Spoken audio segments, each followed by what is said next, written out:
Guys, শুভ সন্ধ্যা। তারপর সবাই ভালো আছে তো?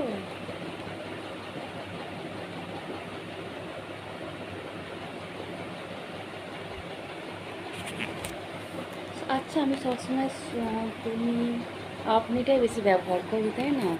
তুইটা কয়টা কম ব্যবহার করি না বলতে গেলে। আজকে মনে হলো তুই দিয়ে বলি। কী রে, সব ভালো আছিস তো? না আমার যারা টিনেজার, যারা ছোটো আর কি, হয়তো দেখে হয়তো ভিডিও, কেউ বুঝতে পারছি না কে কে দেখছে কে কে দেখছে না। হ্যাঁ, তুই দিয়ে বলতে ইচ্ছা করলো, ইভেন আমার যারা সমবয়সী তাদেরকেও বলি, কী রে সব ভালো আছিস তো? পুজো চলে এসছে, সবাই পুজোতে প্রচুর আনন্দ করবি। হুম, হ্যাঁ, যেটা বলার জন্য আর কি। হ্যাঁ, গতকালে কাল আর কি পার্লার গেছিলাম, প্রতি মাসেই যাই, মাসে না মাঝে মাঝে যখন সময় হয় আর কি। তো গিয়ে পরে এই যে এটা করতে হয়, আইব্রো করি আর কি, নাহলে এত বড় বড় বেরিয়ে যায়, দেখতে ভালো লাগে না। মাঝে মাঝে না আগে আমি বাড়িতেও করতাম, সেই দিয়ে তুলতাম, কিন্তু হয় না ঠিক মতো। মেহেন্দি এঁকেছি,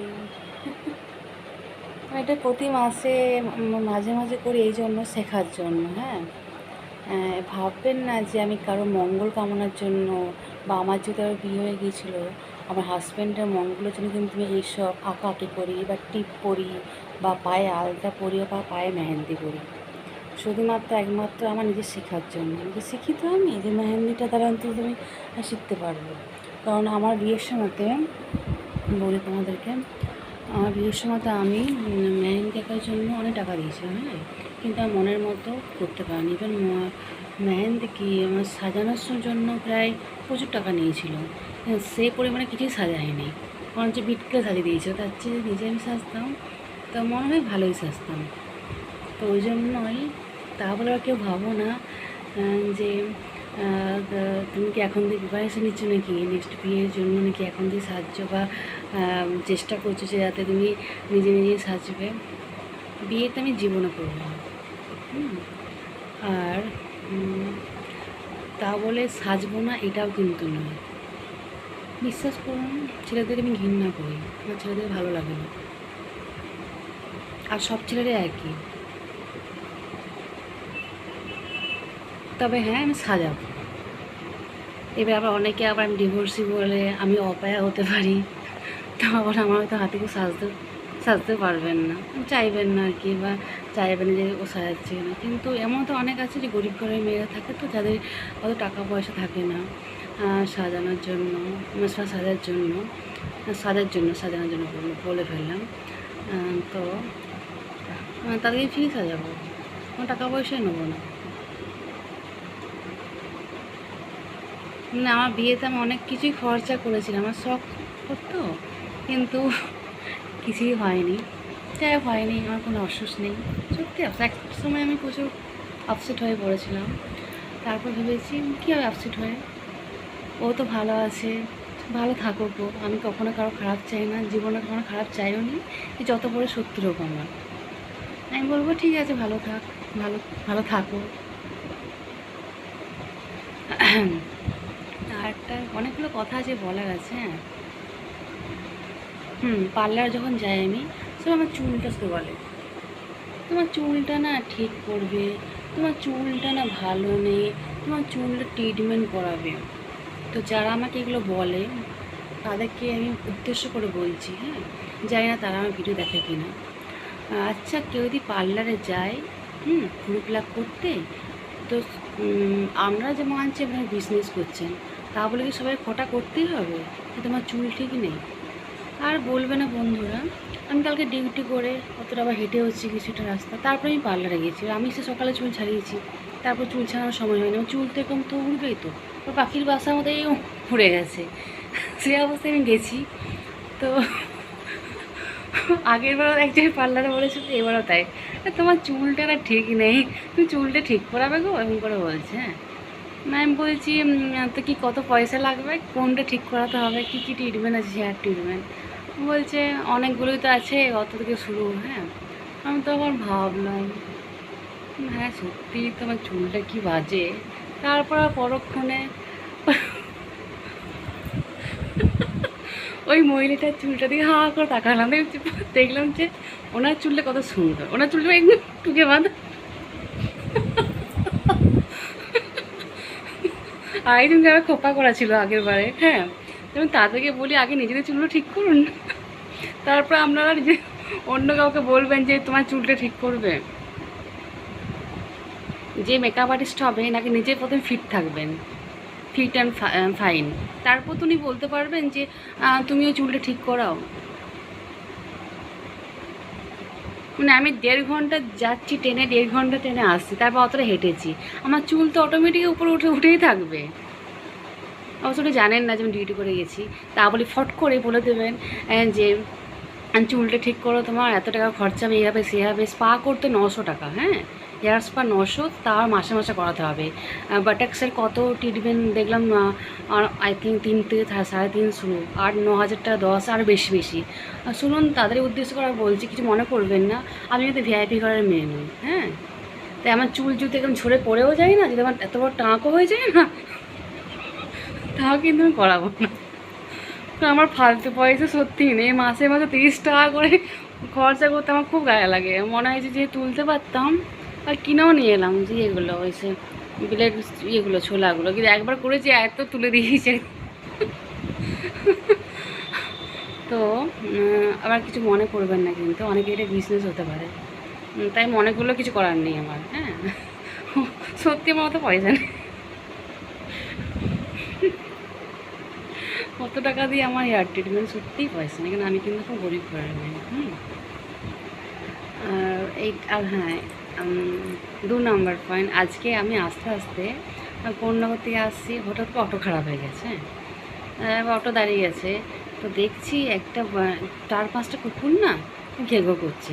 কী কারণ না, একটা গরু ছিল আর কি, গরুটাকে তাড়াচ্ছে। কেন তাড়াচ্ছে, তারপর দাঁড়ালাম তো অনেকক্ষণ দাঁড়িয়েছিলাম আর কি, অটো ঠিক হচ্ছিলো আর কি, ঠিক করার চেষ্টা করছিলো, ঠিক হয়নি। তারপর একটা ভদ্র মহিলা বাড়ি থেকে এইটুকু খাবার নিয়েছে, হ্যাঁ, এইটুকু খাবারের পর গরুটাই খাওয়াচ্ছে। রাস্তার কুকুর, সে তো ভাববে যে গরুটা না থাকলে রাস্তা দিয়ে যেত, তাহলে আমরা খেয়ে নিতাম, সেই নিয়ে তাদের মধ্যে অনেক ইয়ে। তো আমি তখন তাই ভাবলাম, এবার যে মহিলা খাওয়াচ্ছেন তার বাড়িতে তো খাবার নেই, সে হয়তো গরু সেবা করছেন, হ্যাঁ, অনেকে তো গৌমাতা সেবা করেন, আমরাও করি, ঠিক আছে, কিন্তু তা বলে এইটা নয় যে আমি অন্য পশুদেরকে দেবো না কিছু। এটা অন্য করে কথা বলছি। আর একটা কথা বলে, আমার বাড়ির ওখানে, ঠিক আছে, আমি তো কুকুর খুব ভালোবাসি, আমাদের বাড়িতে কিন্তু একটা কুকুর সবসময় থাকে, হ্যাঁ, ভুলু তার নাম, কুকুর আমরা বললে ভুলু। যখনই আমরা খাই 3বার 4বার আমরা কিন্তু তাকে খাওয়াই, ঠিক যেমন করে বাচ্চা মানুষ করে সেরকম করে, কিন্তু আমার খুব ভালোবাসে, আমি, আমার বোন, আমাদের বাড়ির সবাই, ঠিক আছে। তো একজন আমাদের পাড়াতে একজন আছে আর কি, ওই দূরে বাড়ি, হ্যাঁ, সে একদিন কী করেছে, একটু খাবার এনে পরে, ওদের ঘর হচ্ছে তেঁতুলতলার ওখানে, হ্যাঁ, সেই খাবার এনে পরে মেখে পরে একদম আমাদের দূরের সামনে দিয়েছে। এবারে 5-6টা কুকুর তাদের খাবার তো বেশি নিয়ে আসতে হবে, ঘরের সামনে দিচ্ছে না, দিচ্ছে কোথাও আমার দৌড়ের সামনে। আমাদের একটি কুকুর আছে, তাদের মধ্যে ঝগড়া হলো, তাদের মারামারি। তা কুকুরকে যদি খাওয়াতে হয় 5-6 বেশি বেশি খাবার দিবি না, আর দিলেও তো ঘরের সামনে দেখা, কী ঝগড়া জানো তো কুকুরগুলোর মধ্যে, শেষ পর্যন্ত আমাদের ভুলকে কামড়ে দিল। ওই পাড়ার অন্য কুকুরগুলো এসে আমাদের ভুল কামড়ে দিলে, এতটা পুরো একদম রক্ত বেরোলো, হ্যাঁ, পায়ে কামড়ালো, বড়াতে না পায়ে, জাঙ্গে বেশ। তো তাদেরকে আমি অনুরোধ করছি যে কখনো যদি জীব সেবা করতে হয় না, হ্যাঁ, পুরো পিওর যদি মন থেকে করতে হয় না, এইটুকু খাবার দেবেন না। আর কুকুরদের কথা বলছি, আর যদি নিজেদের পাড়ার হয় তার ঘরের সামনে দেবেন, কারো ঘরের সামনে গিয়ে পরে দিয়ে পরে তাদের মধ্যে অশান্তি বা ঝগড়া করাবেন না, মানে কুকুরদের মধ্যে বলছি, হ্যাঁ, মানে সেটা বদমাইশ যে সেটা দিয়েছে, তাকে আমি পড়াতাম কিন্তু এক সময়, ছোটোতে কত সুন্দর শিখিয়েছি, শিখিয়েছি, সেই শিক্ষাটা কিন্তু আমার বিফল হলো। নীলাদ্রি মণ্ডল নামটাও বলে দিলাম, হ্যাঁ, আমার খুব খারাপ লেগেছিলো দেখে, পড়া কিছু বলতে পারিনি তখন আমি, যাই নীলাদ্রি আমার ভিডিও দেখে কিনা, ছোটোতে ভীষণ মারতাম ওকে আমি, ভালো পড়া শেখাতামও, কিন্তু কী জানি আমারই হয়তো শেখানোর ভুল, হয়তো আমাদের শিক্ষার হয়তো ঠিকমতো শিক্ষা দিতে পারিনি তাকে, চাইতে বড়ো হয়ে পরে একটা বদমাইশ ছেলে তৈরি হচ্ছে। জানি না ধর একটু ভিডিও দেখে কিনা, দেখলেও কিছু খারাপ লাগলেও কিছু করার নেই, সত্যিটা বললাম আমি। এবারে পূর্ণগরে যে মহিলা দিয়েছেন তাকেও বলছি যে যদি খাবার দিতে হয় না একটু বেশি বেশি খাবার দেবেন, কারণ পশুরা তো তারা তো বোঝে না। হ্যাঁ, তারা তো ঝগড়া অশান্তি করবে, তো এই জন্য দেবেন। আমি অনেক পেশেন্টও পাচ্ছি যে বলছে কুকুর কামড়ে দিচ্ছে। হ্যাঁ, মানুষকে কামড়াবে, তারা থোড়ি অত বলছে। তাই একটু ভাববে না যে বেশি বলছি আমি, ঠিক আছে? আমাদের তো ভগবানের আশীর্বাদে হয়তো সবার হয়তো খাবারে হয়তো কমতি নেই, তো বাড়ি ঘর তো মনে হলো বিশাল হাইফাই। তো একদিন যদি আমি না খান, কথাটা মনে বলছি, একটু যদি পশুদের খাওয়ানো হলে কি কোনো কমে যাবে? নিশ্চয়ই কমে যাবে না। একদিন খাবো না আমি, যদি খুব পশু ভক্ত হই আমি। এইটুকু একটা গরুর খাবার হয় না, এইটুকু একটা কুকুরের খাবার হয়? তোকে দেবো না আমি খাবার, ভগবান যখন পাঠিয়েছে তার ব্যবস্থা করে পাঠিয়েছে। এইটুকু খাবার খাই দেখাচ্ছি বিছানা আমি ইয়ে করছি, তাও নয়। তো তখন আমি কী করলাম, আমাকে তো খাবার ছিল না, আমি আবার দিয়েছি কুকুরগুলো এত ইয়ে করছে আর কি, আমি আবার 2 প্যাকেট বিস্কুট কিনে করে দিলাম। আমারও কিন্তু ওইটুকুটাও দেওয়া কিন্তু হয়নি, আমার নিজেরই কিন্তু ভুল। কিন্তু আমি খাবার পাবো কোথায় ওই সময়তে? রাস্তায় এনেছিলাম। আর এখানে আমার খাবার অনেক থেকে যায়, কিন্তু ওগুলো আমাকে ফেলে দিতে হয়, কারণ এখানে রাস্তায় খাবার দেওয়া যায় না। হ্যাঁ, অনেকে অবজেকশন করে, কিন্তু আমার ধরো রাস্তায় খাবার দিই আমরা, ভাত মুড়ি রুটি যাই থাকে, বেশি বেশি রান্নাও হয় আমার ঘরে। জানি আমাদের কুকুর আছে, ভুলু আছে আর কি, মানে ভুলের জন্য মনটা খারাপ হয়ে যাচ্ছে, আমাদের ঘর যায়নি তো, এটা তো বেশ মায়া। তো এটা একটা বলছি একটু সচেতনতা বাড়ানোর জন্য। হ্যাঁ, ব্যাস। হ্যাঁ, আরেকটা কথা, একটার উপর মনেই পড়ে যাচ্ছে, হাওড়া রেল স্টেশনের কথা বলি। হ্যাঁ, হাওড়ার রেল স্টেশনে বিশেষ করে 1 থেকে 6 নম্বর প্ল্যাটফর্ম ওই দিকটাতে, হ্যাঁ, যদি একটু লোকাল ট্রেন যাওয়া আসা করে, হ্যাঁ, যখন ট্রেন ঢোকে তখন তো ট্রেনের লোকরা তো নামবেই, আবার যারা যাবে যেমন Bandel local, Sarapur local, Tarakeswar local, তারা সব যাবে। তো ওই সময়টা সবাই যাচ্ছে আসছে, কত ঘ্যাঞ্জাম হয়, কত ভিড় হয়, বিশেষ করে মেয়েদের আর কি। হ্যাঁ, কতটা রিস্কি হয়ে যায়। আমি তো প্রতিদিন ডিউটি যাওয়া আসা করি। হ্যাঁ, আমাকে যেতে কিনতে হয়, তাড়াতাড়িও যেতে হয়। অনেক লোক আছে এত বদমাইশ, মানে শুধু ধান্দা, ভিড়ে ঢুকে যাবো, এখানে ওখানে টাচ করবো, তো সব মানে মানে আমি কিন্তু গালও খুব ভালো ভালো জানি, কিন্তু আমি গাল দেবো না। মানে কেউ দাদুর বয়সী, কেউ মামার বয়সী, কেউ দাদার বয়সী, কেউ ভাইয়ের বয়সী।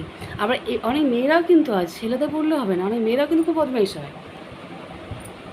তো তাদের সেই সব মানুষদেরকে বলি, আচ্ছা তোদের অত জ্বালা কিসের রে?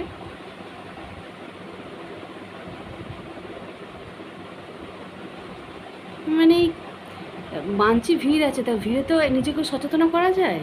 আবার কেউ বদমাইশও তো করে, হয়ে যায় তো। না, আমি যদি কোনো পাই না, আমি কিন্তু সবার মাঝে পুরো মুখটা ঘষে দেবো, ভিড় থাকুক যাই থাকুক। আজকে আমি একটু ইয়ে হয়ে গেলাম, তাই পুরো ধরবো টুটিটা, ধরবো ঘষাড়ো দেবো। যদি আমার জেল যেত তখন জেলও যাবো আমি, এই বদমাইশি করা ভিড়ের মধ্যে। তো জানি না সরকারি কোনো লোক আমার ভিডিও দেখে কি না, একটু ব্যবস্থা করুন ওই প্ল্যাটফর্মগুলোর ব্যাপারটাতে। সাধারণ মানুষের খুব কিন্তু অসুবিধা হয়, যা ডেলি প্যাসেঞ্জার, বিশেষ করে মেয়েরা, সবাই তো খারাপ হয় না, অনেকে ভালো হয়, বা সব ছেলেরা কিন্তু খারাপ হয় না। যদি আমি কোনো রকম পাই না, মেয়ে বা ছেলে হোক, যে হাত ধরে করছে না, হাতটা ধরে আমি মুচকে দেবো, আর মুখটা দুধ থাপ্পড় একদম মেরে দেবো। মানে যারা কাজে আছে তারা তো বিজি থাকবে, তাই না? তাড়াতাড়ি যাবে ও, তো সেই সময় তো ফালতুগিরি করতে হবে, ইচ্ছা করে বদমাইশি করে। ওই জন্য আমি এখন না ট্রেন ঢুকলে আমি যখন আসি আর কেউ দাঁড়িয়ে যায়, একটু বসে যায়, যে একটু ফাঁকা হবে তারপর যাবো। আর তারপর দেখি, বসে যাই বলে তখন দেখতে পাই যে কত মানুষ কত নোংরা। বিশেষ করে 1 থেকে 6 নম্বর প্ল্যাটফর্ম, এইটা ওই দিকটা কিন্তু অতটা নয়। আমি ডিউটির পরে তো মাঝে ঘুরি, তো সব জায়গাগুলো দেখি, ভাবি, বুঝতে শিখি আর কি, যে মানুষ কতটা বদমাইশ হচ্ছে। প্রথমে ভাবতাম যে হয়তো একটু ভিড়ের মধ্যে হয়তো ওর হয়তো টাচ হয়ে যাচ্ছে, কিন্তু না, এটা বদমাইশি, টাচ কিন্তু হয় না। মানে তাদেরকে বলবো, তোরা সব মানে মানে সোশ্যাল মিডিয়াতে তো এটা তো বলা উচিত হবে না, তো তো ওগুলো তো অত জ্বালা। লঙ্কা লাগাবি রে, লঙ্কা বেটে পর লাগিয়ে দিবি একদম, তুমি জ্বালাটা কমে যাবে। মেয়েদেরকে তো তাই হাতেই লাগাবি।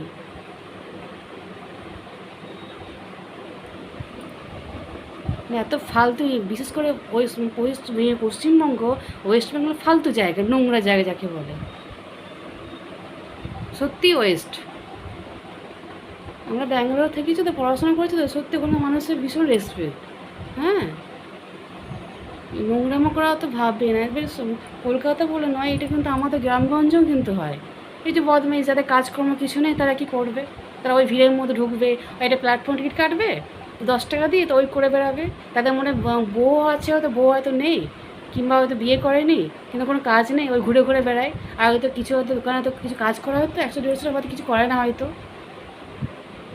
তার আরেকটা কথা বলি, বিশেষ করে মেয়েদেরকে, ওই ভিড়ের মধ্যে কিন্তু মাস্ক ব্যবহার করবেন।